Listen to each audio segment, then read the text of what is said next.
What's up guys, my name's Tom, welcome back to the FPL Centre. Game week 1 is in the bag, we've got our first set of scores and the Premier League season is underway. Exciting times. Just before we get in to look at the team, I just want to mention a couple of things. I've got some graphics and a bit of music in the works. Hopefully that's all going to be ready in a week or two. I'm excited to see what you guys think about all that. I've actually got my missus working on the graphics. She's a graphic designer by trade. So that's great stuff for me. And I've also got a mate who makes kind of like hip-hop beats and stuff. So he's working on a couple of original things for me there, just going through the kind of mixing and mastering process. Hopefully that's all going to be ready, like I say, in about a week or two. And I can't wait to get that feedback from you and all that good stuff. All the links, as always, are going to be in the description. You can follow me on Twitter if you're not already doing that. The mini league is still open if you want to get involved there. So all that good stuff, the code and the direct link for the league, all going to be in the description below, so check that out. Right, let's have a look at the team. No reason to delay things any longer. There we go. Pretty good.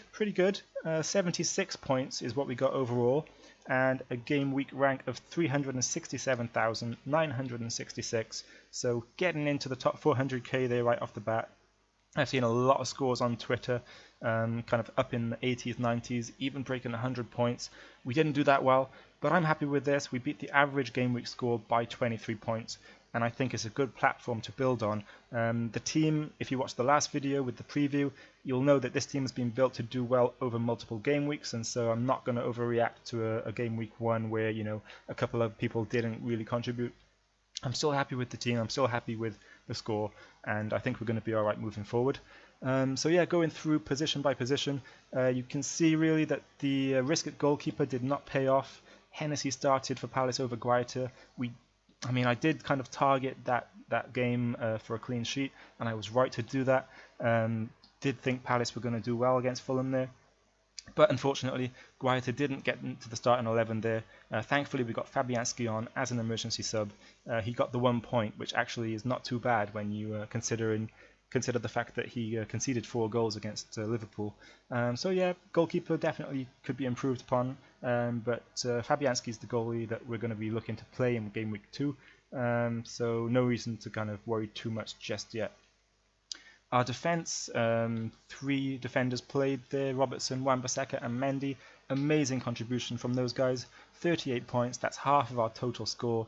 An assist and a clean sheet came in for both Robertson and Wan-Bissaka, and then obviously Mendy got the clean sheet and 2 assists for himself as well, and potentially could have got more. So very happy with the defensive contributions. I have to say, when Luke Shaw scored 11 points on Friday night with the goal, I did not think that I would end up with 3 defenders who matched or beat his kind of points tally come the end of game week 1. So I'm extremely happy to have come away with that contribution there from the defenders. In midfield, you can see Salah returned with a goal, a captain. He could have got another goal as well with that real close range effort that Fabianski saved. So good, solid return from Salah as expected. Hoping to see more of that from more of the same from him through the course of the season. Bernardo Silva also scoring to justify his place in the team at 7.5 mil there, and again one of the better players on the pitch there for Man City, as they beat Arsenal 2-0. And yeah, Jota picked up an assist. He won the free kick obviously, which saw Jagielka red carded, and then Neves scored that kind of wonderful free kick goal directly from that. I was hoping for a little bit more from Jota, if I'm honest, kind of attacking wise. Didn't really seem too lively, but I've kind of picked up on the fact on Twitter, and picking up from some of the Wolves fans on there, that Wolves as a whole didn't really play to their best ability, and that was quite a quiet and poor performance overall from the Wolves team.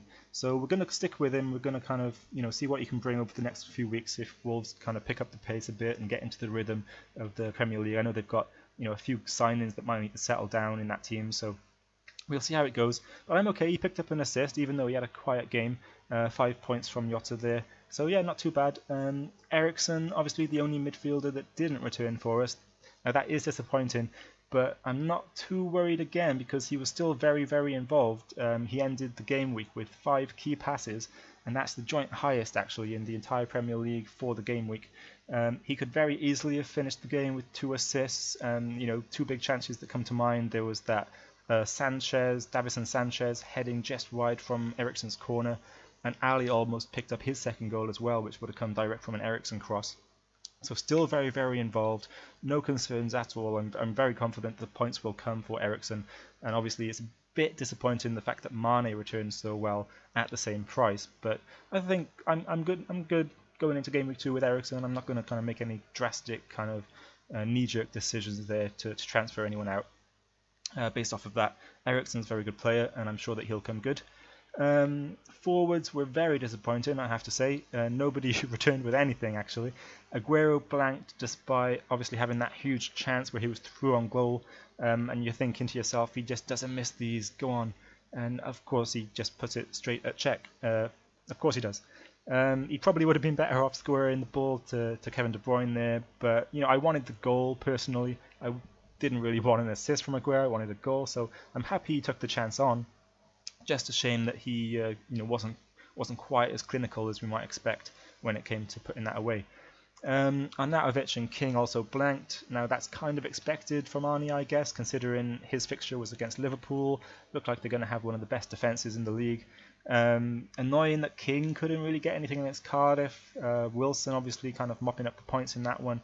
Hopefully they can kind of both get on the score sheet next week when West Ham and Bournemouth face each other. Looking for a nice 3-3 draw there. Arnautovic and King hat-tricks would be pretty good, eh? As far as transfers going into Game Week 2, I don't really think anything's going to be likely. I kind of plan to keep the transfer in the back pocket, carry it over to Game Week 2, Game Week 3 even, and I kind of want to stick to that plan. I'm looking at Richarlison for Jota. That's probably the most likely transfer. It's the one that kind of stands out as maybe I want to kind of get ahead there in case Richarlison's price increases over the next few days. Obviously Guaita as well, not ideal if he's not going to be starting for Palace in goal there. I did notice that Hamer started for Huddersfield and he's a 4.0 million option, so I'm going to keep an eye out there to see if there's a way we can maybe free up 0.5 mil, and then if we can do that, obviously the price rises for Richarlison don't really matter that much because we'll be able to free up the little bit of cash that we need.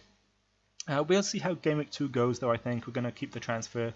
If Richarlison does well again, if Jota fails to impress, we could make that move, and if Guaita doesn't start, we'll probably transfer him out after Game Week 2, but for now I think we're good to kind of see how things go. So yeah, we'll just move on now. We're going to have a little look at the league, the mini league, have a look at how that's shaping up. So as you can see, joint first placed after Game Week 1, there's Dan Secareanu, I hope I'm saying that correct, with FC Sibiu, and Frankie Donnellan kind of also scoring the same amount of points there with Reading 1871. Third place going to Ferdi Assad so far with FC Raja Begal. Triple captain I noticed was played already there, Ferdi. Not sure about that, but all, each to their own and all that. So yeah, I don't know. FC Sibiu, let's have a look at the team. Scoring in with 100 points, very, very nice, hitting the 100 points club straight from the off. Double boom defense there with Hart and Loughton. Gone triple Liverpool, gone double City. Mane, Mendy, Richarlison, and obviously the key decision to start Wan-Bissaka, giving you a great start there, so well done, Dan. And then also if we have a look at Frankie Donnellan's team, here we go. Triple City with Edison at goalkeeper, Mane, Richarlison, Mendy, Robertson getting the bulk of the points there, and obviously Salah chipping in with the captain's goal.